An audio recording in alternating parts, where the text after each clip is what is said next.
India entering into the boom of this infrastructure and real estate development. If scale is missing, masses is a void. I think it's a loose term. It has no value. But design is not an issue. It is supply chain that's a problem. We should be process driven. We need to set up some processes, even in our practice, to make it scalable.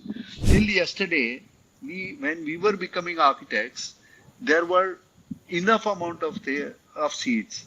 There were less amount of seats. Then it became enough, and then it became an oversupply. And when it was becoming enough also, you would have found that probably there were more number of women architects than man architects. In order to reduce carbon footprint, we should try and use the local talent which is available.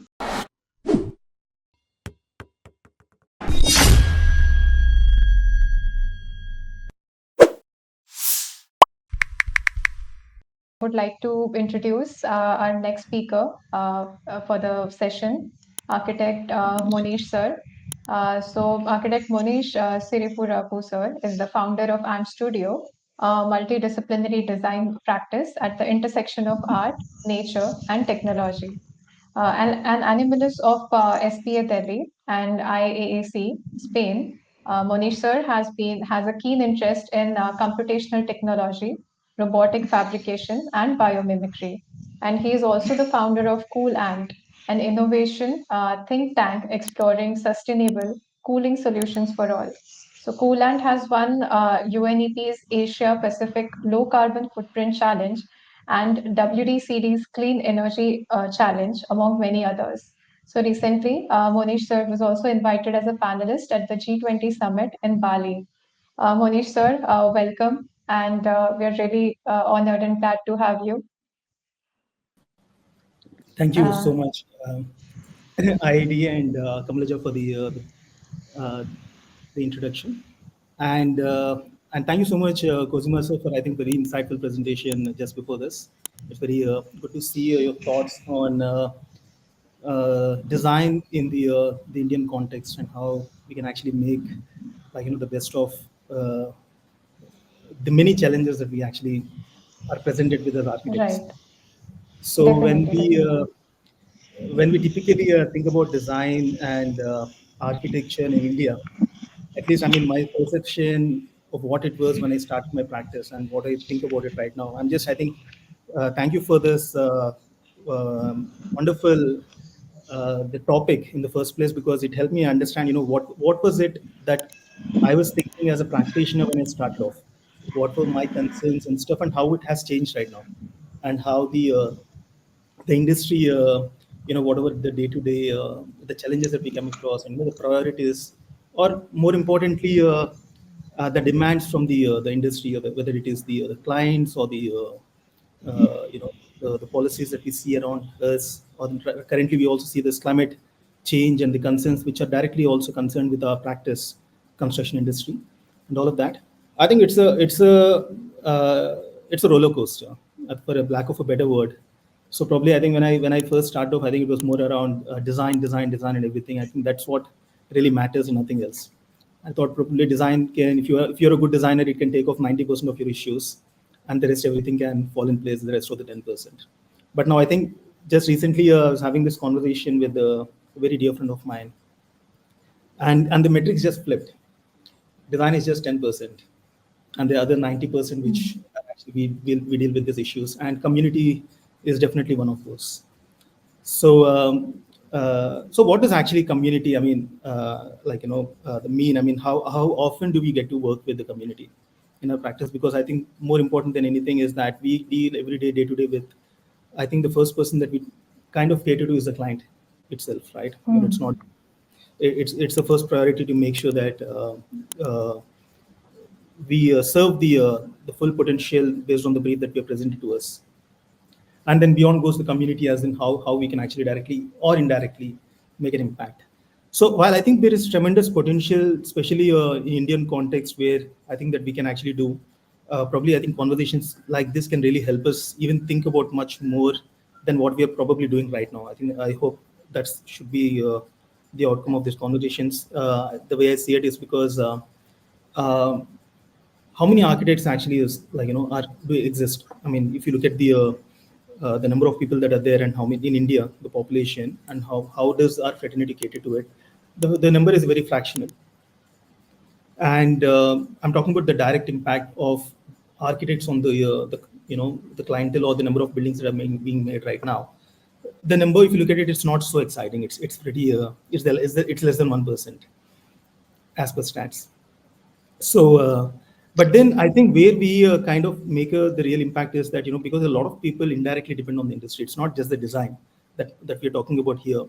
What we're also talking about here is that how many people are actually dependent on the construction industry, and many people are day to day, whether it is the workers or the craftsmen and the other people that are directly or indirectly dependent on this. I think that's where we kind of play a major role in creating livelihoods and businesses. More importantly, for the industries or materials, and there is a huge chain that is indirectly connected with the construction industry, if not directly architecture. So it is pretty amazing. And then recently, some of the initiatives we as a practice, what we're trying to see is that beyond the practice, I'm also part of this as a organization where design by design, where we are trying to create these competitions and entries that can make young students and practitioners think about emerging issues that are coming out. For instance, one of the competitions that we floated last year was mobitecture. Especially in COVID, we saw how, like if we have to be disconnected, or if you have to, if in the future mobile architecture is a possibility, how does that impact the practice, and how do we take it ahead? And last year we have done this race, which is more about in the society. We have this more than the design. Can design contribute to creating, a voice for people? Can design be part of, like for instance, if we all have to come together to raise an awareness or an issue for any of the concerns or a protest per se at India Gate and any other places, but if you have to do that, can design play a role in that? We as the designers, can we actually use design as a medium to start talking about these issues and taking it to the masses and so on? So, like where I'm actually coming from, coming from is that I think beyond design and buildings that we are actually looking at, there are many other issues that I think we as a community can potentially deal with beyond just design. And especially when you're talking about, and also like recently, not recently, we have been hearing about the climate change and the issues with what the impact of the carbon footprint in the industry, which architect Khozema also mentioned in his presentation. These are some of the concerns that are not which were not existing a few years back. These are the new issues that are coming up, and we as a community have to find answers to, right? So yeah, I think overall, like I believe I would like to conclude my the talk by saying that gone are the times where we as practitioners are working independently in our own ways and actually trying to deal with just individual projects to cater to the clientele. I think there are much more larger issues that are presented with in the current scenario, and for that, probably we need a much stronger, actually, collaboration. Not collaboration just to project or actually fulfill. I mean, I think as a fraternity could not even save the recent building that was demolished in Pragati Maidan, right? I think we as a community and we as a fraternity have to probably come much stronger together to fight the issues, which I think we are not getting. So I'd like to end at this, and look forward to. No, that's very wide perspective that you surely gave. And yeah, when we talk about communities, I mean, even communities differ from region to region. Even like after 20 to 30 kilometers, I think a community changes. So it's very crucial and very challenging, I think, to cater to, especially in a diverse country like India. So I think that also regarding Pragati Maidan, I think we have, I'm sure in our architectural circles, we have all must have had, various discussions about it. I think back in our college days, we had this study tour, and we went to Pragati Maidan and we saw the condition it was in, and then we again had a debate. And then years later, today, I mean, today as in recently, when again regarding the demolition, we again had a discussion about it without any, actual outcomes. So I think, yeah, such discussions surely should be able to, they should be fruitful towards actual, they should with actual implications in the real world scenario. And I think we, like architects like you and speakers like you that we have invited into the forum, I think you are the people, I think, who can make this change. And that is the reason we have named this particular panel and this session as the Architects of Change, because you are changing the communities, the entire scenario, the entire definition in your own way with your own designs. So yeah, thank you, Monish sir. And on this note, I would like to introduce our moderator and our speaker, architect Vishal Shah sir, founding principal at Aangan Architects, Surat. So, creating a fine balance between practice and teaching, as well as strong inclination towards overall well being of people and the city, architect Vishal Shah strongly believes in the phrase, uh, what is the city but the people? So, with more than 20 years of experience in practice and academics, the array of projects that has been handled, sorry, sorry, handled in the leadership of architect Vishal sir and his partner Vishal Desai sir, range from interior design to urban design initiatives. A strong advocate of design for masses, his design methodology originates from a thorough research that establishes continuity with the tradition and keeps up with the change. Thank you, Vishal sir, for being here as our moderator and speaker. And I'm sure you'll have your own, you all from being from different parts of our country.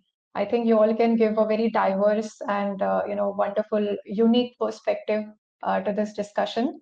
And for the audience, I would just like to give a small brief before handing over the panel to Vishal sir.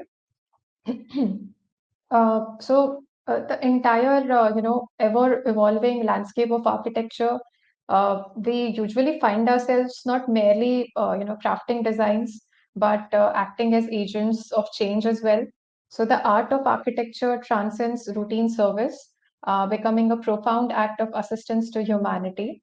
And uh, like architecture at macro level and architecture at community level and transforming communities in their own way. So this is what this particular panel would be discussing about.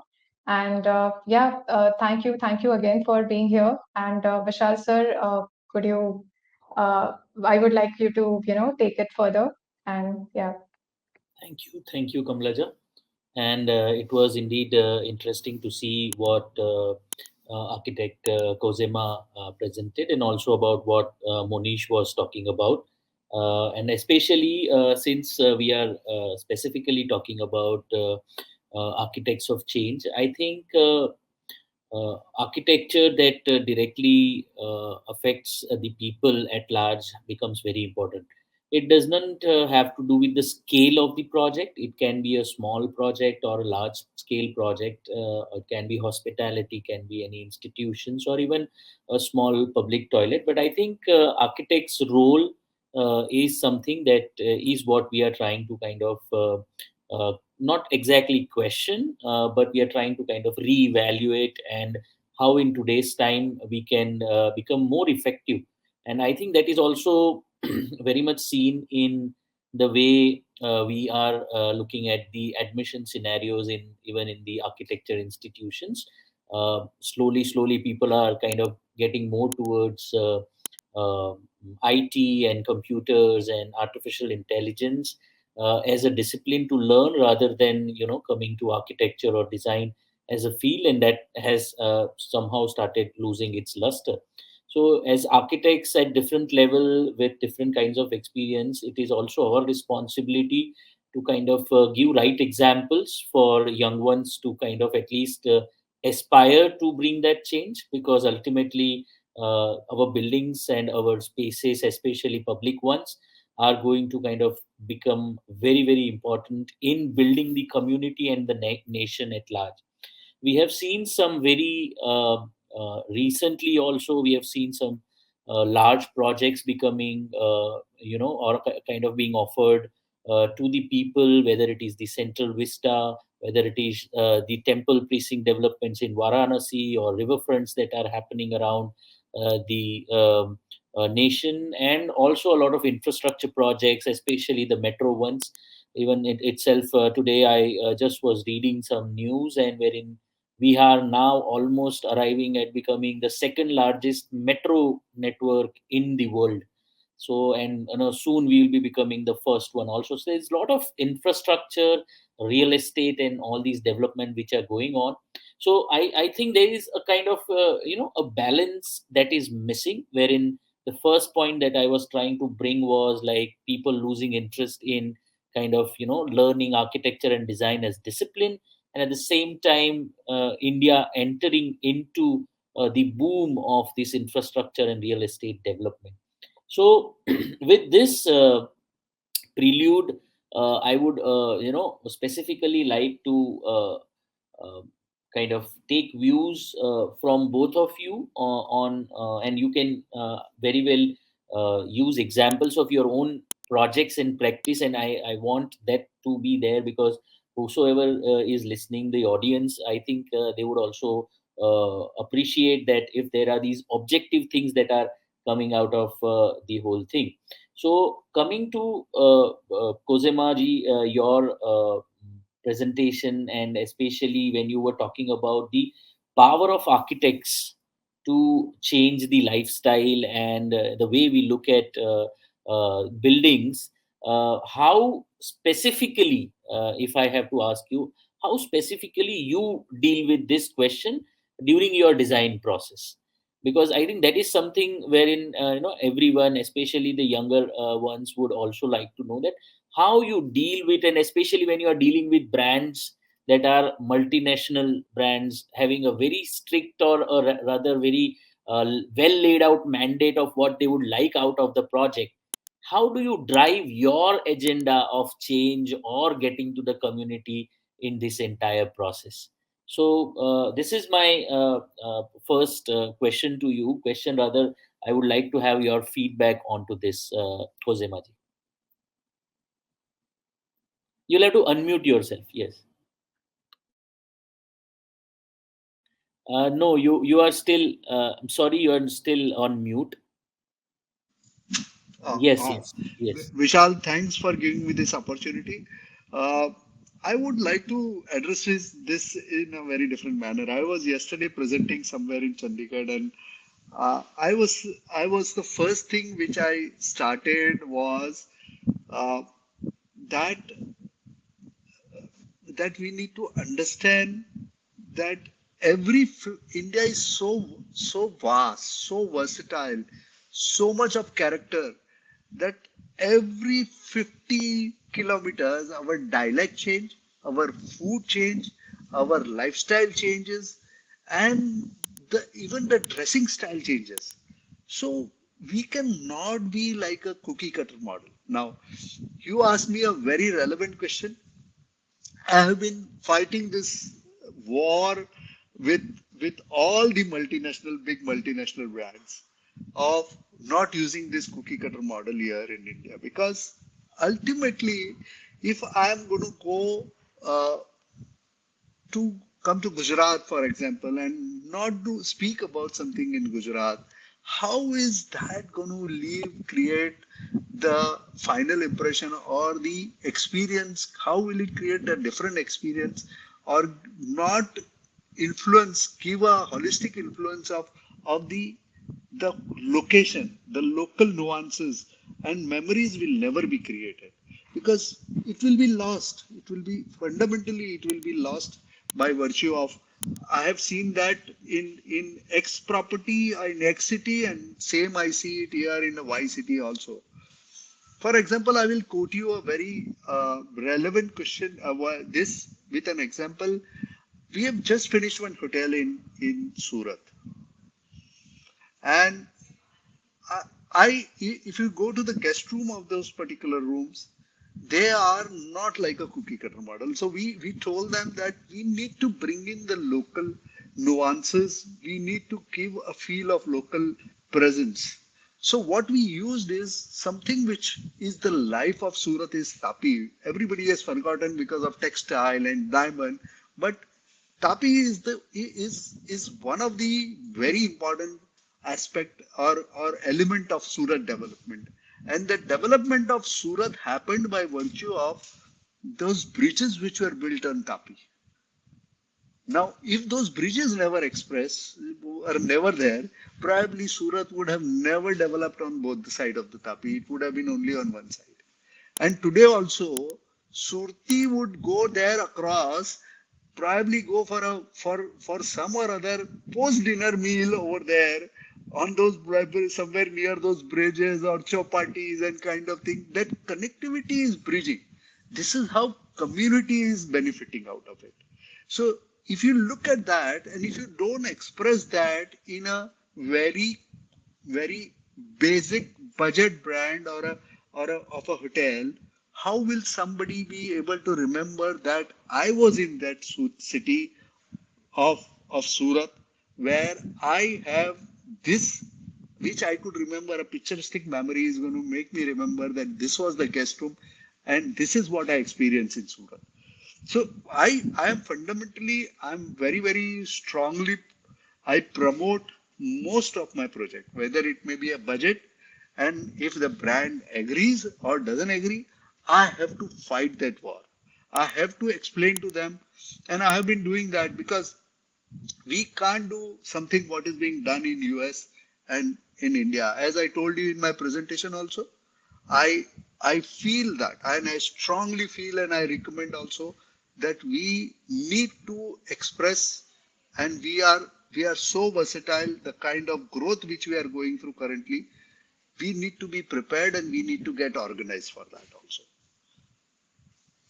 Yes, thank you very much, and I think you have got the struck the chord on a very right note, and especially by giving example of Surat, you have my heart for that. So that is something which is very interesting. Continuing on this, I would also like to ask Monish about, like, when we are talking about shaping of identity and a sense of belonging. Since you are into a kind of a practice which is very much rooted, very much trying to look at alternative things, how do you in your practice, how do you try to reach to more number of people, and at the same time also have this identity question being addressed? Thanks, Vishal. I think that's a that's the question I'm struggling with, and I've been actually thinking about this quite uh, strongly recently. I mean, because of late I'm doing a lot of research and trying to also look at products as a solution for reaching out to masses. So that's one of the we're working with passive cooling as a product, which is not done so far. And one thing in in my learning, what I actually understood is that our current means of practice, the way we are working with, for me at least, from the numbers perspective, seems pretty shallow, for a lack of a better word. I mean, I'll probably I'll say all sorry to all the practitioners in the country, but it's that's how it comes across right now. It's very shallow. And the reason being, if you look at the beauty of the work of Laurie Baker, even after his life, his work has influenced lives of many people. People still talk about it. How you even make a simple brick wall and then how you erect it. Now, I think we need in our country, because of the kind of population that we're looking at and people, we need more such interventions from people and designers where it can actually reach the scale that you, if I understood your question right, how can we reach masses? I think that is what I think we need to look at right now, because definitely I 100% agree with architect Khozema on that. The cookie cutter model is not going to work, but I think we need to come with some cookie cutters for but the masses, because what happens is that we, if you're looking at customizing for every solution for every individual, there are a lot of people, I think a lot of communities and people there where the basic amenities are not being met. They don't care about design. For them, the basic things about good design, if you want to take it to all, we need to probably make productize certain aspects of our industry, certain aspects of it, and then scale it up. So the romanticizing part of architecture, where I mean, I'm a I love design, the whole innovation that comes with it, the experiential part of it. It's romantic, it's beautiful for those who can afford, right? I mean, unfortunately, our practice is something that not everybody can afford. I think we need to ask, like, ourselves, where as we grow, we also I mean, we also look for the affordability of the clientele who can afford us also grows, isn't it? I mean, so what happens is that we are not able to serve. So to do that, we have to have an option where whatever certain aspect of it should, if it has to be scalable, and only then probably we can talk about masses. If scale is missing, masses is a void. I think it's a loose term. It has no value. So yeah, I think that those are my thoughts on this thing. But I think in that sense, we need to start looking at practice from the perspective of products. Very, very So, interesting take. Vishal, Yes, yes. can Please, I please. intervene in this? Monish, when I say that you don't need to do a cookie cutter product, I'm not against it. What I'm saying is that even a design has to be so versatile that it needs to be in that format of being multiplied, or being able to multiply that to get the volumes. You should be able to tweak that design in such a fashion that it suits the community which it's going to address to. It Absolutely. suits the, so probably if you are going to do a mass housing for somewhere in South India and somewhere for North India, I think so there are different lifestyle and different requirement. Absolutely. So Absolutely. we need to address that. That is what is I would say customizing it to that level. I don't think so. What I meant was that you change the bedroom size from North India mein aadmi sardarjis are little larger than South Indian people. You create No, instead no, of actually, 10 by Khozema, 12, 10 by 14 ka bedroom. no, no, I did Yeah, not yeah. mean, I actually, I'm not picking it from your work. I'm in yes, general yes. talking about the practice, not No, no, particularly. I'm just saying that, I'm our solutions can be, I think both of you are trying to make the same point, same but from thing. a very yeah, different standpoint. And my question was also specifically in that direction only because a lot of times, and this is my observation, that what happens is that a lot of time we try to do alternative practice. We try to kind of come up with some sort of material which is like we consider very sustainable and coming out of the place and all, but then the technology, the product doesn't reach the masses because it at times is not available in terms of, because there is not enough of production of the same thing. At times it is costlier than whatever not so good things are happening. Like, if I don't want to go with the RCC building, but and I want to go with a rammed earth building, but in current times it is kind of, for me to do this rammed earth building is much more costlier, so I won't be able to scale up the entire efforts. So this question was basically, to try to find out how this can reach to more number of people, and that's only wherein we can start making change. And what Kozema ji is also talking about, that at times you have to have a certain specificity to the product or the process that we are going to do with, based on the context and where you are making and for whom you are making. But at the same time, there has to be a scalability to this entire model also. And I think Absolutely, these absolutely. three examples of what Monish also talked about and what Kozema ji also talked about, I think there's a lot, and I also agree to Monish, wherein we'll have to get into a little bit of product that is related to design, architecture, and scaling up, because maybe not in full, but in parts we can always kind of take this to a scale wherein more and more people can get the benefit, like what you have been doing with the screens, as a member of the architecture, as a component of the architecture that you want to have. So even these screens can be taken for different purposes to different parts of the countries. So it is much easier to kind of take the entire building, rather than taking the entire building or the entire idea over there, to take, rather than take these smaller components and kind of have the desired result, whether it is in South India or whether it is in North India or any other part of the whole thing also. So I think that is where I think the second question comes in, because the demand is so high with the booming urbanism, of the architects, of these kind of products. So how do you look at it, Monish? I would first have this question for you, And then the same question for Khozema ji also, that how do you look at this booming urbanism that we are going to face? And as in my opening remark also I talked about that, there's this lot of infrastructure and real estate development that is going to happen in the coming decade and a half, especially.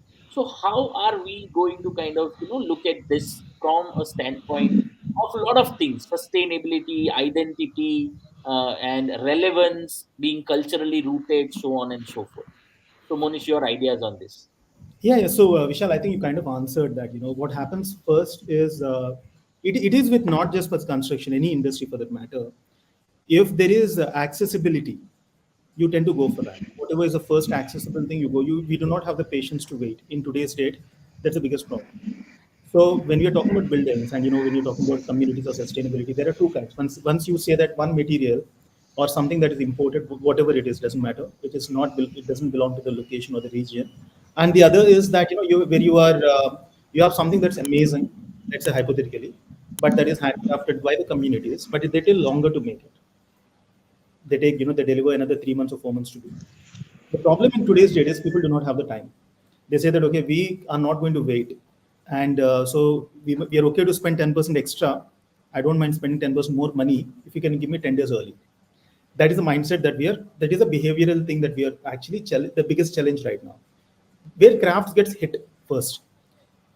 So people do not have the patience for even craft when you're looking at buildings. And I think this is some problem we all must be facing.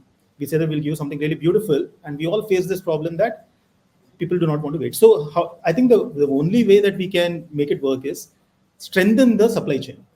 You have to have a supply chain, and with having a particular stock wherein you are able to fulfill the this thing, and then start with this earlier.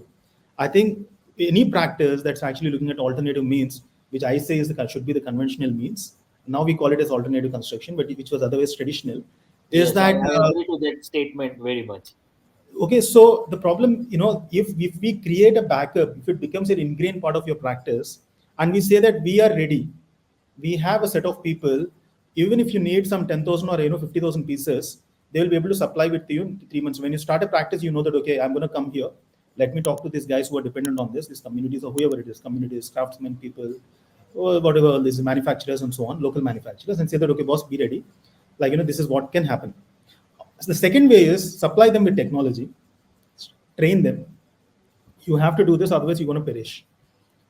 Because we cannot compete with the capitalistic, mass manufacturing that's happening. That's very difficult for local people, the communities to compete with. It's impossible. So the only way that they can do is upgrade themselves, bring technology into position, and say that, okay, now we can, we are good enough. You give us some time. If not, we cannot do it in 1 month, but at least give us 2 months. We will be able to do it. I think unless we do that, unless we handle that problem, it's not about the design, man. I think every client we are, I think, capable of convincing any client for any design. So design is not an issue. It is supply chain that's a problem. Yes, Khozema ji, your take on this booming urbanism, and how are we going to kind of handle that as architects? So I would say it will start from our practice also.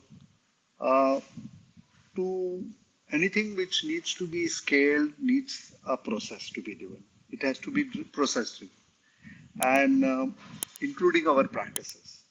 We can't just do creative, keep on doing sketching for a couple of months, and then yet not be happy about it. So there has to be a process which has to be there.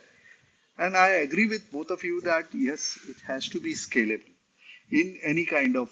For example, we when we do our hotels also, where the product is something which is very budget, we have that formula where we set up things and then we scale it up.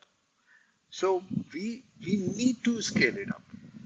The another aspect which I think so, which is considered very, it's not considered very healthy in our practices, is collaborating with the fraternity, manufacturing fraternity.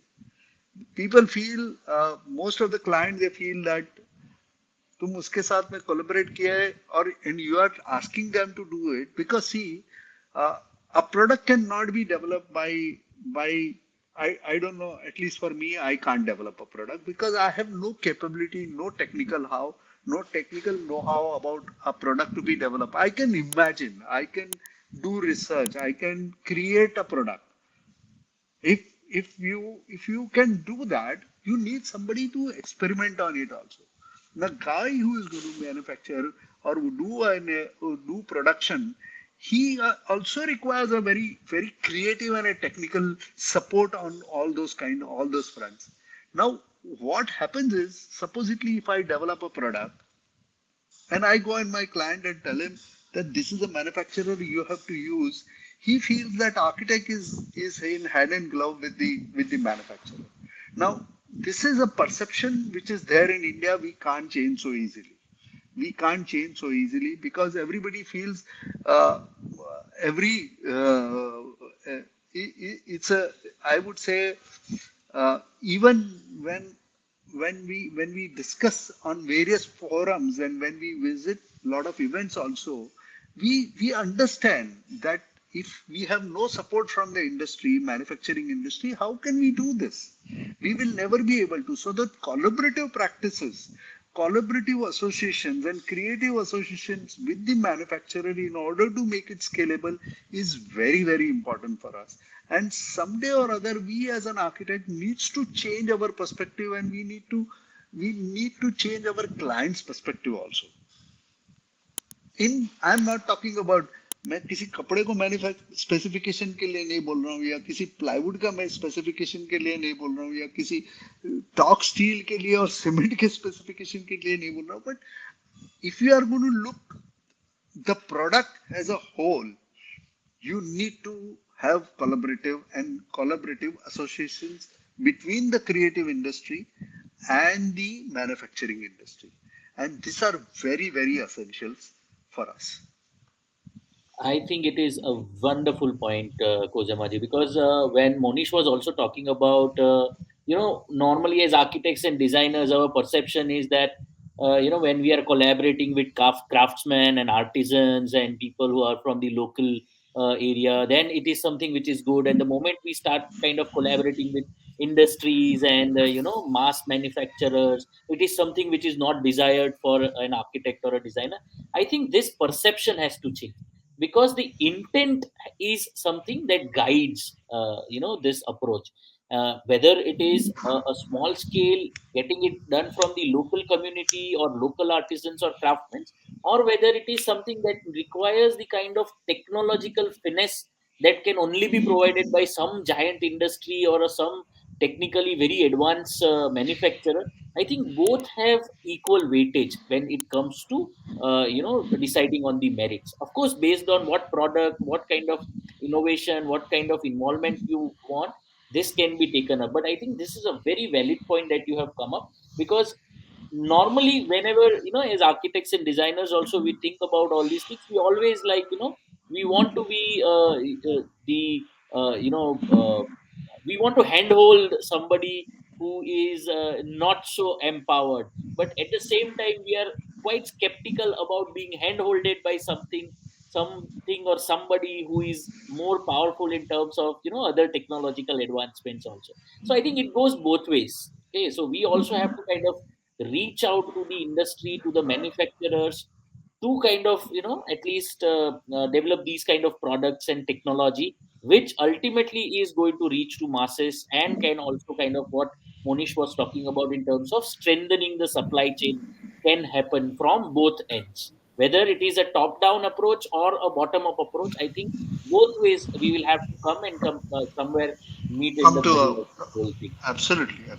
Yes, and that also kind of, because I'm also trying to kind of look at technology, and I'm taking this question a little bit earlier than what I was planning. But because we have already talked about technology, how are we looking at all these artificial intelligence and the new technologies that are kind of pouring into design fraternity, manufacturing, and all the other places also? How you feel this is going to disrupt, maybe in a positive way or a negative way, the way we practice architecture, or the way we kind of do our designs? So your take on it, Monish, because you have been trying a lot with different alternative materials and technology. See, AI is something that we have been exploring, and okay, there are two things that we need to look into here. So one is, if you're a solution-driven practice, and the solution-driven is, the solution can be anything. It's a very diverse word. You have to cater to the client. And now what AI is doing is, it is taking the design out of equation. It can generate designs and provide designs with you in a split second. 10 seconds, 15 seconds, you have an iteration that is there. So the whole romanticism of design, you can say, is already, that's gone. I mean, in the sense that people who are able to use the tools, that is out of equation. So let's keep that equation aside. That is the biggest drawback. And there is no, I think, in my personal opinion, there is nothing graceful about it. But there is another thing, possibility. I think the possibility is that today's date, it again comes back to the scaling factor. Now, we as a fraternity, we need to ask ourselves, how many projects do you deliver in a year? Every practice, depending on the scale, how much experience do you have in industry, it varies. But the point is, if we have to make it 10x, we have to adapt to technology. There's no other way. So if I have to do 10x amount of work, and if I say that, okay, boss, let me keep my design egos aside. I'm okay if I'm called as the whatever, I'm using this technology and design for no problem. But then I'm able to deliver this much amount of work in this stipulated amount of time, because time is the money. The currency here is the time. How quick you can actually do if you want to scale up. So in that case, definitely, I think AI has an answer. AI or any other tools wherein, because see, earlier when you're doing hand drafting, you cannot make iterations and all that. Now CAT, you can do a lot of stuff. Now with Revit, you can do even much more faster BIM modeling and all of that. Then came AI, which is also, all the skills that are there. Forget about AI. Even BIM has not penetrated into the deepest in the industry right now, and BIM is even really strong, and with BIM modeling, and then even that has not penetrated as much as it should have. Now AI, we are talking at a very superficial level because it's very fancy, and then it's glamorous in a way. It's whatever comes out of it, it's sexy. So you talk about it. But then this technology, I'm just saying that this is like, if we want to scale, so AI is the method that is there. And secondly, answering about what architect Khozema said before, I really agree with you on what you mentioned about it, hand holding, the vendors and all of it. I think our practice, if it has to, in today's date, contractor has more control on the project than we do, simply because he handles more money. You get 1%, 2%, if you're lucky, like 4 to 5% of the project budget as your, and some practices maybe 10% or whatever. But that's the equation. But the rest of the 90-95% is handled by the contractor for the client. So that eventually, even if it's a government project, that's the reason why recently you came up with these EPC contracts and all that, because he's the one who's handling all this one. So for the practice to shift, the biggest move has to come is, there is nothing wrong with design and build. If I'm designing something, I'm also able and technically skilled in a position to build. Why can a contractor design when an architect can't build? What EPC says is the contractor is given the contract to design, right? And why not the other way around? I'm just saying. So I think these kind of things, the practice has to, like, we need to start asking this question and say that, okay, he, if we can build, I think that's where the partnering and everything, there is no question anymore, because you are the contractor and also you have the potential to build and design it. Then you do whatever, but ultimately what you're focusing is on the ultimate end result for the customer. And Total Environment in Bangalore is doing some beautiful work. And you put a price on the project saying that this is how it's going to cost, but they're doing complete turnkey solutions. So yeah, I think these are big questions that probably this needs another panel discussion itself for discussing about design and build and all that. But yeah, those things can uh, probably mean a much larger change. Yes. Yes, yes, So and you it's have not brought going out to a be very panel interesting discussion. point. It's a couple of days of discussion, Yes. couple Yes. of months of discussion on this. No, but I think from AI and how we also have to start looking at or start changing our perception of looking at things or looking at the way we practice is also very much important. Like, we cannot just sit on the table and just say that, okay, we are going to make some beautiful designs, or we are only going to kind of get into the romanticizing process of design. But I think how this can be brought to life in a more a profound manner. And for that, if we need to build, if we need to manufacture, if we need to get into all these processes, are very very important. And I think that's where India needs a lot of work to happen, because normally when we say public building or government building, we are always using this terminology in a little bit of a derogatory manner on the downside. That okay, this is something wherein when we say that a government building, but all these major infrastructure or major buildings, major institutions are all government made, and public buildings are also to an extent also governed by that. So I think bringing this profoundness and this sensibility along with design also into the construction is what I think all architects in some or the other manner. Maybe you don't start your own design and build firm, but then you maybe collaborate with a contractor or collaborate with somebody who is ready to build things for you, so that at least there is the sync in the entire process from conceptualizing to the end product that you are delivering as a built environment. So I think this really needs some sort of serious thinking on part of every architect at different scales or whatever practice spectrum they are, whether they are a small boutique office or maybe they are large offices doing multiple projects and multiple locations, so on and so forth. So I think So, that's a very valid point. Vishal, Yes, can I add few things over here yes, yes, for the please. benefit of the especially the young ones?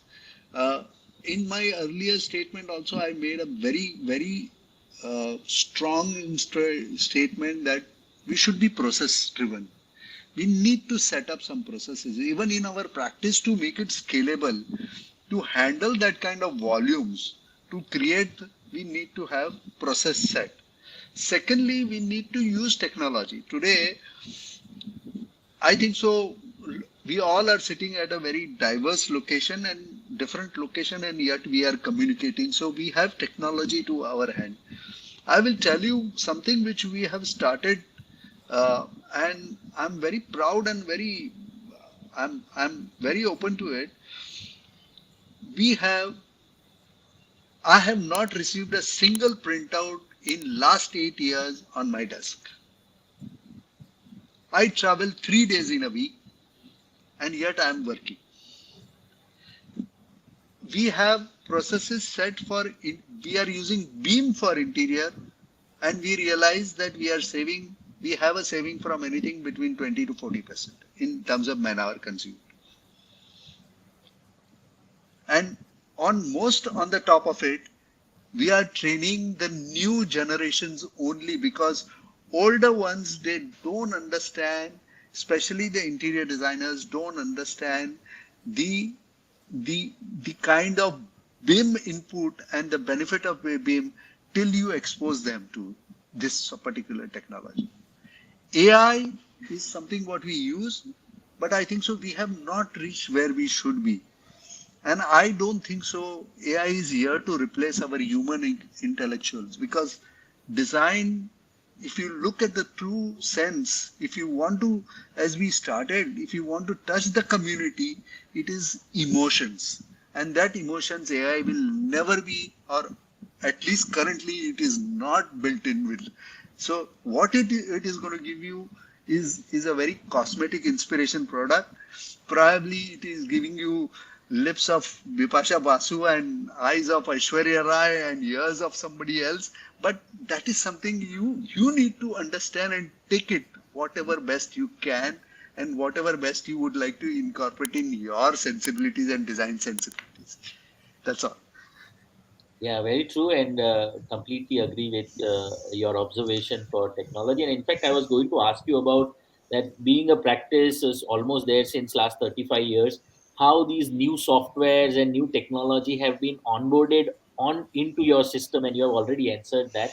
So I think that is something that everyone who is planning to kind of change or kind of onboard onto this new technological thing also need to adopt in case, or maybe not only to scale up but also to make more efficient working environment for their offices Environment. and systems and all. So I think that is something which is very much required, and these systems ultimately help us in delivering things more efficiently, more transparently, more responsibly. And I think that is something which is expected by common people from architects, because a general complaint is that architects, they are going to take a lot of time, they may be wrong with numbers, they'll kind of end up at the end of the project we'll be kind of shooting out the budget and so on and so forth. And I think these systems, whether it is BIM whether it is technology, whether it is systematic working, some or the other where also instills the kind of confidence that a client is looking forward to. And that's where it also kind of touches what Monish was trying to say, that okay, contractors have a major say, because the major money is handled by them, the 90% and 90% plus amount is handled by them, and that's why they will always have a say. But if we'll start getting involved at this point, and with this kind of responsible manner, I think even architects will start getting the kind of traction that should be given to them. So at this Vishal, point, yes, you do interiors, Vishal, right? no, How we many do all, times only yes, architecture? we do all sorts. We do urban design, architecture, interior, everything.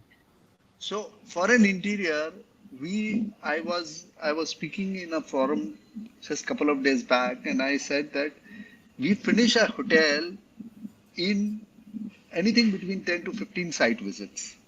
uh, Great. The span of the project is 3 to 5 years. Okay. Now, that is all by virtue of the So thanks correct to the systems. visualization and documentation which we do and the technology which we use.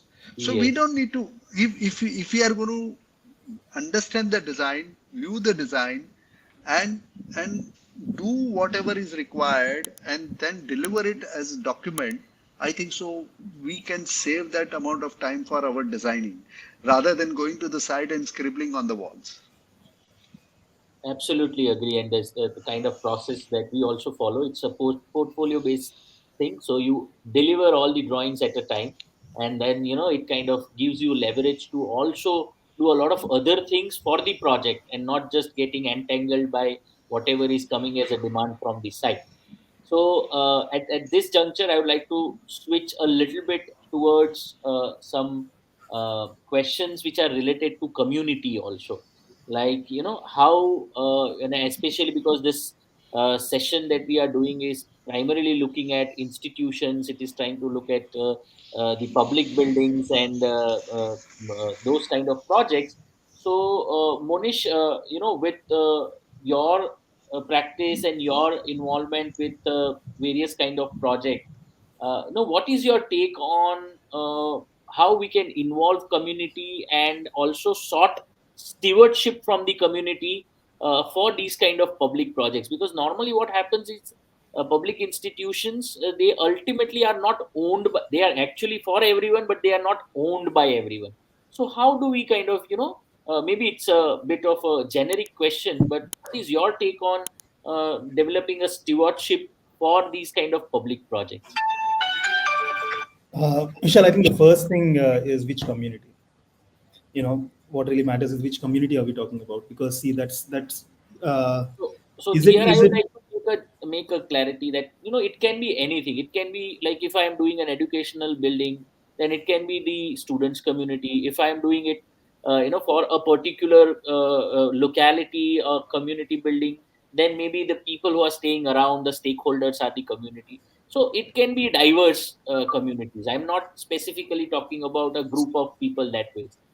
so I'll talk about construction community, because uh, that's something that we are trying in one of the projects, a public project that we are doing right now.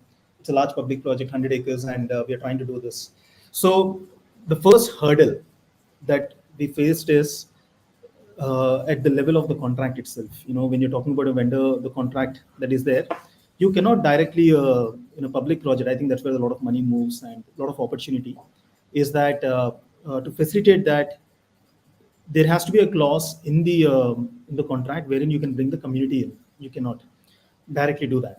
So the contractors have to appoint, and then the person who's doing it should be inclined towards saying that we are going to do certain part of the project, which will directly benefit the community. Now that can be materialized with the help of saying that with an equation, simple saying that okay, 10% of the project fees or something, we will try make sure that this has to be done 10% of the project budget, wherein we execute it with the help of this. Because beyond that, I think it becomes very chaotic to handle it, or even whatever. That there has to be a certain based on whoever is handling the project that appetite to see how much you can make it community driven, because it cannot be 100% and it cannot be zero. So the first thing is that how do you balance it by putting the right numbers in place and creating a system. I think that if the system is not in place, because what we have realized is in the the current scheme of things, even with the government projects, where the intent is very clear. Now, given the government's intent is very clear, कि by community की तरह करना है, we have to bring in people from remote areas of the village and this and that and all of it, and we have to make sure that the contractor is whoever is being appointed. Now, ultimately, the control is in his hands. He should take it and then say, okay, I am okay with bringing them. I am okay with letting go of a certain percent of my profit, wherein so that the community can get benefited. So only then you can actually directly benefit the community. And that I think translates into probably it's slightly easier in smaller projects when you're doing projects of much smaller scale, but the impact is less. Again, when you're dealing with smaller scale, you have more flexibility to those things. As an architect, you can directly talk to them, bring in some craftsmen for people and everything. You talk to the client directly, say, okay, इनके साथ ही करेंगे, we will subcontract it and we'll get it done and we will make that happen. But I think in larger projects, unless the system in place is in place, we cannot do that. It's not possible. Okay, and Architect Khozema, you have been talking about some CSR activity also when you were giving the presentation. So now, what is your take on how as architects we get involved into this CSR activities, and how we can reach to communities who maybe cannot afford architects per se. So, as we speak, we at our level, whatever best we can, we try and do as an organization. We try and do some CSR activities. But as an architect, as a fraternity, if you ask me for an idea that what we can do is, I think so. The best thing I would like to bridge a couple of things. It's uh, not related to actually the needy ones, but I would like to say here in a very different perspective.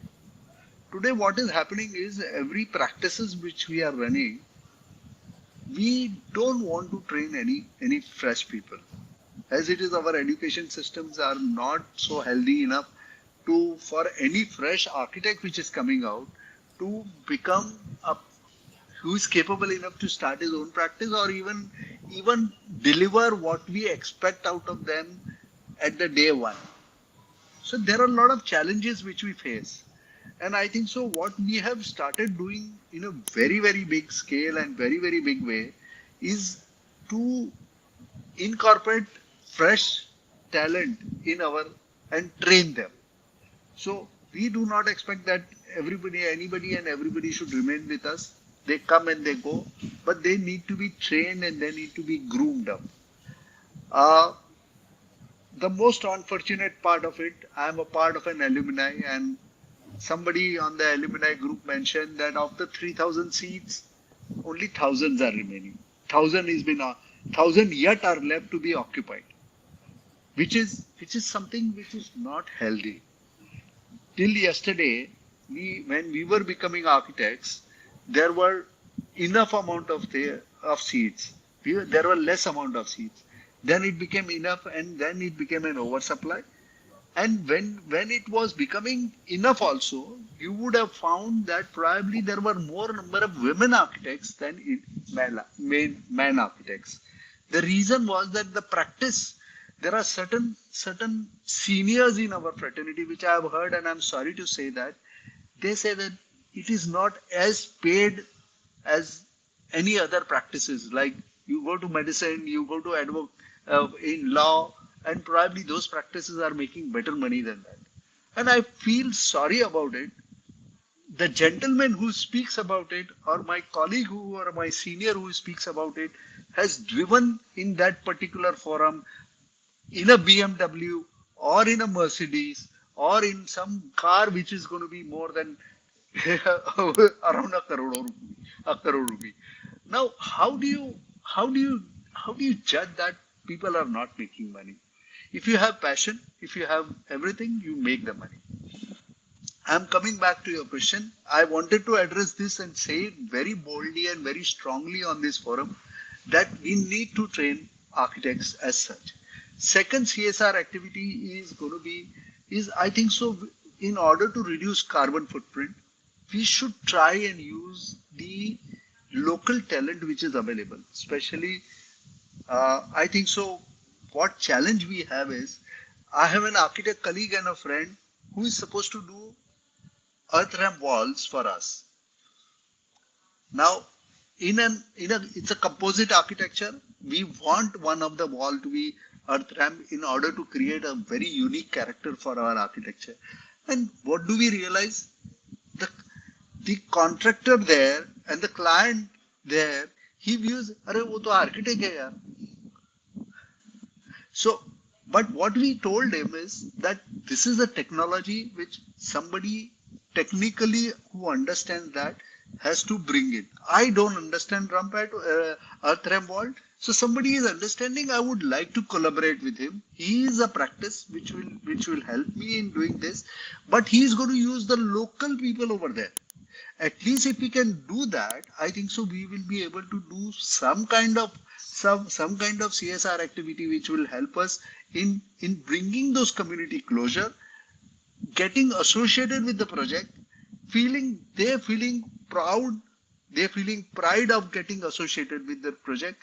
Because after completion, I have seen so many projects where we have seen the gentleman comes and says, "Sir, I I'm very honored that I could work on this project." It makes a lot of sense. Even see, we don't say that where there is finishing, you bring them in. But for basic masonry work, for basic fundamentally cleaning work, for a lot of other things which are there, there is local skill which is available, and that is something there. In terms of our design and operation, what we do is we at lot of location we request the client that we should incorporate a local dish. We try and create a kitchen for a local woman. And if there is a specific, because as I told you, there is so much of it, uh, especially in Surat, I will come back to you. We did a project where we are asking a local woman from a local village to create undio. Now that undio is not made by everybody, and there are few of that undio is whenever it is being sold, the part of the revenue is going to the village. This is something which we can always build in. We can always advise our client. We can bring in a lot of things. So there are projects where we are doing and where we say that kullad, see a chef making a chai and a woman making a chai for a cooler and served in a cooler. If you can bring in that woman and just make a chai, it makes so much better. I think so. She brings in the home feel, the feel of being at home in that chai. And that is something which we always can do in terms of our design. Yeah, I think it's a very valid point and very, interestingly, you are trying to kind of bring these points that maybe, just by tweaking a little bit of programmatic requirement or giving suggestions to, incorporating the local people for employment and bringing at the same time the flavor of the place also. I think these are some very interesting thing. And taking the example of the material and the rammed earth example that you have quoted, I would like to go to Monish for a question that and you also in one of your statements said that the alternative technology or alternative construction actually not alternative, it's actually the original thing that we were doing and now we are calling it alternative, and I also agree to this.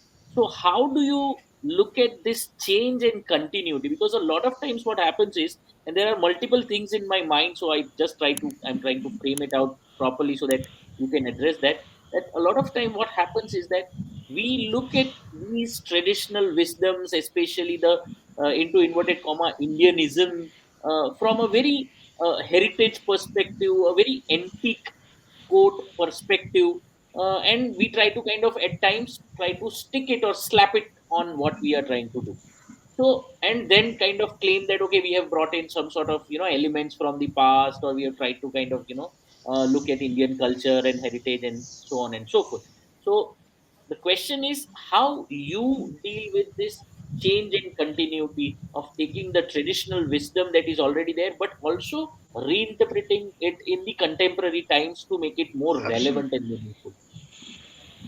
So, Vishal, I think it's, I think for young architects, especially whoever is listening to this conversation, a lot of it gets set in the foundation, like in building. So in the formation years, whatever work that we did and whatever work that we are doing right now, so when people see that, okay, now this is a practice that does this kind of work, it need not be everything under the sun, but let's say that this is what they're able to deliver. Naturally, what happens is that the kind of the clients and the people who like this kind of work in the first place will reach out to you. Now that sets the tone, because unless without capital and without patrons we cannot build for ourselves, right? That's very important. So I think the most important thing is for young practitioners to start take a stand and say that, okay, this is the kind of work we will do, and we'll keep pushing it. Now that's the first, I think, commitment to the traditional architect. You call it architecture, knowledge, wisdom, whatever you call it. But then I think what happens is once that is set, then eventually everything will start coming in the in the similar direction. I wouldn't say there's no right or wrong about it, but it comes like, this is where people will start reaching out to saying, okay, this is what we want to do. Now with experience of trying to do different things and trying out testing and all of that, that's where the even our knowledge base and everything will increase with a lot of hands-on experience and experimenting on ground and doing stuff for our own, and we will be able to take up more work and so on and so forth, and try and more confident to even push the boundaries of whatever limitations the traditional systems might have, and combine them with the modern technology, and see how we can probably the tool software or some kind of manufacturing process that we can define it based on today's date and take it ahead. So I think everything starts with I think the first thing I would personally say is the commitment, and say, okay, this is how we're going to make it, the initial cases, and then take it ahead. Yeah. Okay, and just to kind of follow up that question, Monish, do you feel that there is enough of exploration and innovation in material palettes that's going on in India, or are we just trying to kind of follow whatever is being supplied to us? Yeah, I think we are bombarded with so many choices. Because what happens is, India being one of the population-wise, it's a huge industry. We are not short of materials nor options, because every other industry, even international material vendors, are targeting India and China because we have the volumes. Like even any material that you name, whether it is German and all of it, I think with pricing, probably the only thing that varies is the pricing, that they think that Indian market can fit in. It will be here. And so I don't think choice is a concern here. Choice is definitely is. And in terms of what we want to do, so there is a lot of options that are available. But how we want to adapt it in our case, and how the biggest weakness in India, I think a lot of industries, but again, that's probably a different conversation altogether. The local manufacturing industry and the market, they're struggling heavily with when it comes to basically driven by policies, and like at that level, at the level of government policies and stuff. But I don't think choice is a concern. Material choices is not a problem. Okay, I have a question for Khozema ji, but before I go ahead with the question, I would just like to ask the organizers, how much time do we have, or are we We already have already overshot. we are, so you just tell us, and then accordingly. Otherwise, I think we all three of us hopefully are enjoying the entire conversation, and I think So, so. so What are I'll we, do is and even the I'll audience. Okay, okay. Yeah. So what I'll do is I'll end with this last question, and after that, if there are some observations that somebody wants to Sure. put in, or if there are any questions from the audience side also. So just the last question to Khozema ji, that because you have been working in this hospitality sector, and it's basically a high operation cost kind of a industry, and there's a lot of energy consumption and everything being used. So looking at the sustainability part, I think, how do you deal with these carbon footprint and overall environmental impact that you already mentioned in your presentation? But I would like to have a more clearer view, an objective manner from your side. That how do you deal with this, wherein you have so much of energy consumption? So I think so. Hospitality always has been a leader in terms of implementing sustainable measures. And even before anybody started, a lot of people started looking at it.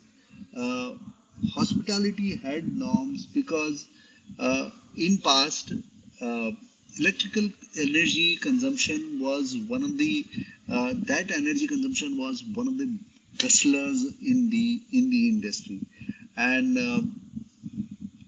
we migrated from halogen to CFLs and CFLs to LEDs. So today, what we are trying to look at is uh, the biggest energy guzzler currently is air conditioning, because we that's something which we are trying to uh, actually try and figure out how best we can convert that energy or use that energy or reduce the usage of that particular energy. But what we are trying to derive out of it is also with the technology is the residue or a product which either we can create by use of that technology, right technology. We are trying to generate hot water out of air conditioning. We are trying to generate cold water out of air conditioning by using heat pumps and other technologies. So our other resource which I was surprised yesterday when I was in Chandigarh and making a presentation, I was looking, somebody was sharing DAS with me on water conservation, and I'm really surprised the kind of numbers which were reflected on the screen. It was very scary. So I feel that what we are not doing enough, as at least in my project, we do water conservation is something which we need to ensure that we go much more deeper than what we are. So today we are on surface. We are trying to do rain harvesting. We are trying to reuse the water from STP. Everything is all right, but I feel that there is much more beyond that. There is much more beyond that. We need to we need to recharge our complete uh, uh, subsoil water resources in a very correct manner, because what that is something which we are not doing it. We need to get we are India is going to become very self-sufficient in terms of alternative energy generations. The kind of investment which we have done in solar, probably in next 2 3 years you will see that there is huge amount of solar energy which we are going to be relying on, and that is something which India is, I think so, will is going to become a forefront and leader in the world in terms of solar energy production. So I do understand, but we are doing the most important part, especially in hospitality industry, uh, is apart from doing measures, taking measures, right measures to control the energy consumption, reuse, recycle. We need to also understand that we can't just keep on use imported marble, import things from China. We can't do import things from Europe. You see, there are certain things which we can't live without it. Probably, I would say a dishwasher, which is not being manufactured here in our country, because it's a too small a component in the complete operation. But if you look at dishwasher, you will get the best from the European market. So those are the things which we if there is no alternative, we would do it. But if there are alternative, use local stone, use whatever best you can in local framework, and try and generate that so that our carbon footprint is in the whole is getting reduced by even if you can't get it done in 100 kilometers of your area, go beyond. But please, I would request everybody in the country that let's make it in India. Let's do something in India. We should not be resourced today. If we are going to push the industry more towards that side, uh, there are going to be vendors. There are industry, that particular industry will develop. If we are not going to demand for it, that industry will never develop in India, and we will be always be dependent on international suppliers. True, and just to finally have your take on this, Monish, because since Khozema ji talked about air conditioning as one of the major, energy consumption source. So, you have been developing this coolant thing. So, just a quick take on that. That how you are addressing. this issue of air conditioning? So, with all the work that we guys are trying to do, one thing that comes across is with passive means and traditional systems, we are saying that it is possible to reduce the air conditioning in the building, reduce, not replace. And the idea is that if you use very carefully, I mean, where exactly the areas that you're doing, and passively ventilate the buildings using traditional methods, evaporative cooling, this building envelope cooling, and all that, it is possible to reduce the energy consumption by at least 30 to 40%. So while we do not have the solutions to 100% replace air conditioning, because humidity plays a very important factor and it is probably the best thing to tackle. But even if you're able to reduce it by, even if not 30 to 40, let's say 20, 25%, that itself can help reducing the carbon footprint by a lot, like, huge amount of carbon footprint you can reduce by making this kind of initiatives like this. So it all starts with seeing, how ultimately everything again comes back to the design, saying that how can passive design play a role in whatever, whether it is hospitality or industries or institutional residences, any project that we're talking about right now. We have to bring back the traditional passive design and see how we can start looking at so when we look at Excel sheets, typically we one thing that we always look for is these numbers, right, and the costing and all of that. I think in the future, I think not too far from now, we will be talking about numbers, but probably different kind of numbers with the carbon. I think that's what will set the tone, and that's what will also drive the choice of materials that we make in the projects.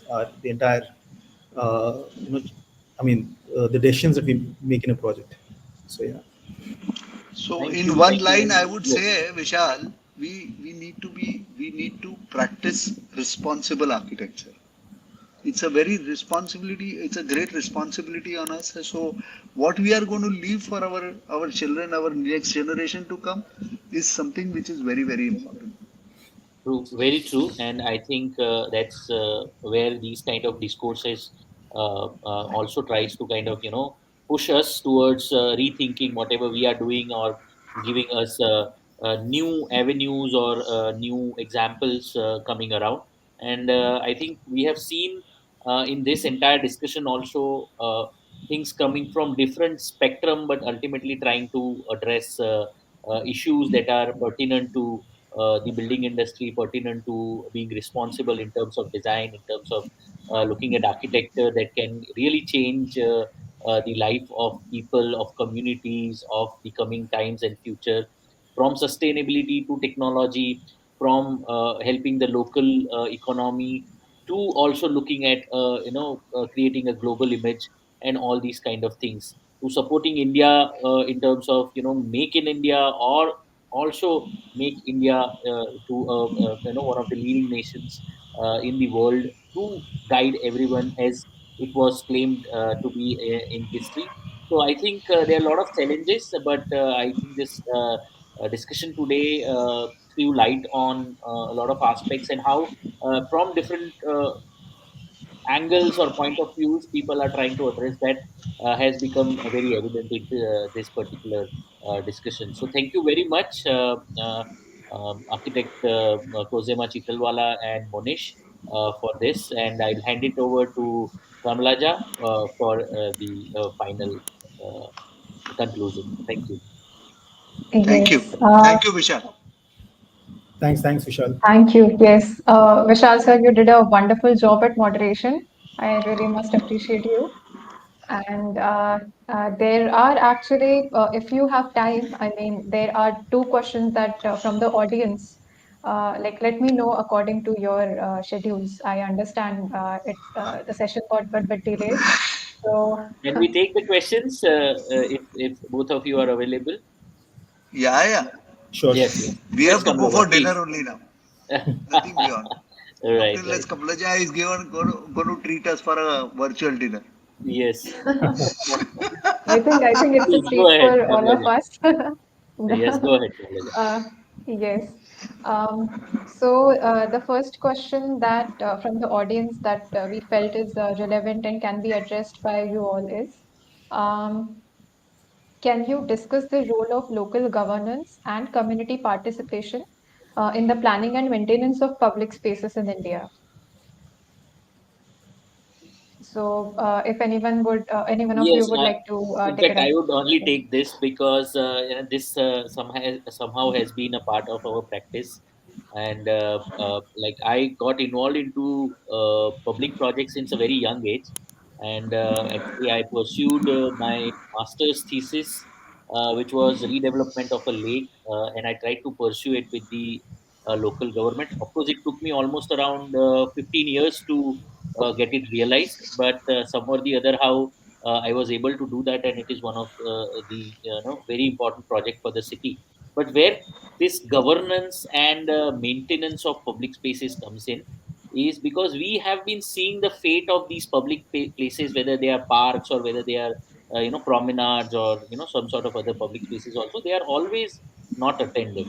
So, as architects, we took a role in devising a system for the local government to make it a profitable venture so that at least there are different types of activities that keep on happening into that public space so that people keep on coming. There is a repetitive footfall to it, and at the same time the upkeep of that place is of a level wherein people would not hesitate to go to that particular place because maybe it is not well kept or these things like that. So public spaces also have to be treated as or otherwise other places which are privately maintained, whether you go to a mall or whether you go to a place a sort of a game zone which is privately managed. If the same kind of attitude comes in, whether it is coming through some sort of an operation and maintenance arrangement that is handed over to a public party, or whether it comes as a part of a public private partnership, these kind of models, revenue models and maintenance models, have to be also promoted by architects and designers for a good upkeep and good governance of these public spaces. And the same thing has to also come into public buildings over a period of time. So that is what my take is on this particular question, Kamalaja. Right, definitely. And I think since the public is using, I think it's the public's responsibility as a community. I think it's an equal, responsibility of every one of us to, upkeep, like keep the, places in order. I think definitely. So, and yeah, as I think even in the governance, if there are architects or planners or designers involved, so, what is your take on that? Like, most of the times in the governance part, there are no planners or actual designers who are taking such decisions. So, what is your take? It's a big challenge, Kamlaja. We day in and day out, fraternity council is trying to enforce that those decisions. Why are you talking about a small project even when the framing of development rules and regulation, bylaws are being framed? There is so much of people are going to use it. We as a community, the inputs from us are the minimal. So I think so council is taking it very seriously, and I think so I'm unfortunately, I think so Habib was supposed to be here. He is not here. He would have spoken on this in much more larger depth, because that is something Yes, what yes. council has been doing very aggressively, and I'm happy about it. We are trying to even change the mentality of all kind of public projects from from commercial uh, I would say the ability, the strengths.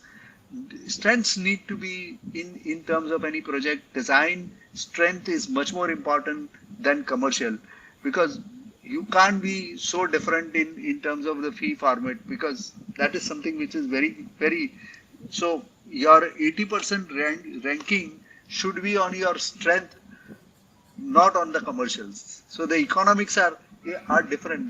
The judgment for the involvement of the parties or designer or the practice is going to make a lot of difference in that case, and it's happening slowly and gradually. It's happening. Yeah, yeah, definitely. And we really hope that it fast, like the this process is fastened or it's speedy. And yeah, I think to Can't promise. yeah. So Habib sir is actually going to be there for the tomorrow's session in the second half of Right, the day. Yes. right. Uh, right. So the last question, I think Monish sir would be the best person to answer this, as it involves technology. So the question is, what role does virtual reality and augmented reality play in enhancing the client and stakeholder experience in architectural projects? See, there is now with all these new tools that we are getting right now, it's good to visualize things before you build, and there is a definitely things are making it really easy for clients to make decisions.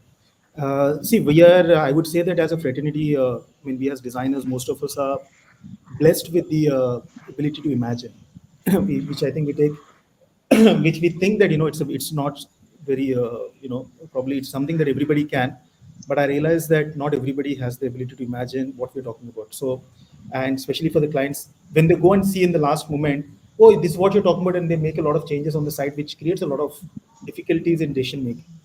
But with the help of new technology, if you're specifically asking about AR and VR, the advantage is that with the help of these tools now, you can make people walk in virtual world and actually help them see what is it that they're going to get at the end of the day, and close on design decisions and move things faster.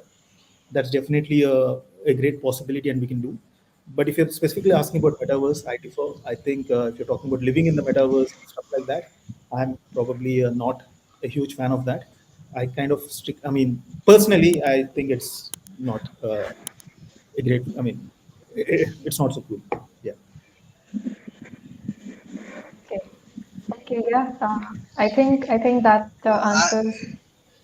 Kamalaja, if you allow me, Yeah. Yeah. human Please. touch and Please. human emotions are going to be a luxury of future. Yes. Because with metaverse and other things, human touch and human emotions are going to be luxury of future. We will today also बच्चों को बुलाने के लिए कितने घरों में WhatsApp किया जाएगा, dinner is ready please come. Yes, yes, absolutely. I totally agree with Architect Khozema on this, because see, that is irreplaceable. Now the whole, metaverse is a new name for a. Earlier there was a game called Second Life. I don't know if you guys have heard of it. I think it's something 10 years or 15 years back, where you play in the metaverse, and there were already cases where youngsters, students, these gamers wouldn't come out of the rooms for a month, and living a second life in a virtual reality, and imagining that is what it is. And now, if just imagine living in something like that forever, I mean, this entire thing. So, no, no, no, that I think that's right. Scary. It's scary. So it's Sometimes a it's scary. fantasy world, fantasy world for some people. But yeah, I Yeah. think the pandemic kind of gave us a glimpse of, as Khozema sir was saying, that the human touch, it would be a luxury. So I think most of us had the glimpse of the feeling of what we lacked, or what is really important to have that human experience. So in the last 2 years. So yeah, I think that definitely answers our questions from the audience. So yeah, it was truly an enlightening and inspiring experience to be here with you and to connect with you all who share a passion for our community, and the exchange of ideas and experiences and solutions during the discussion was very invaluable. And it's evident that our collective efforts can make a significant impact on our community. And I really look forward to future discussions and collaborations with you all as we work together to create a positive change. And once again, thank you all for your dedication to fostering a sense of unity and progress within our community. Thank you. Thank you so much, everyone. Thank you. Khozema sir, Vishal sir, Monish sir, thank you.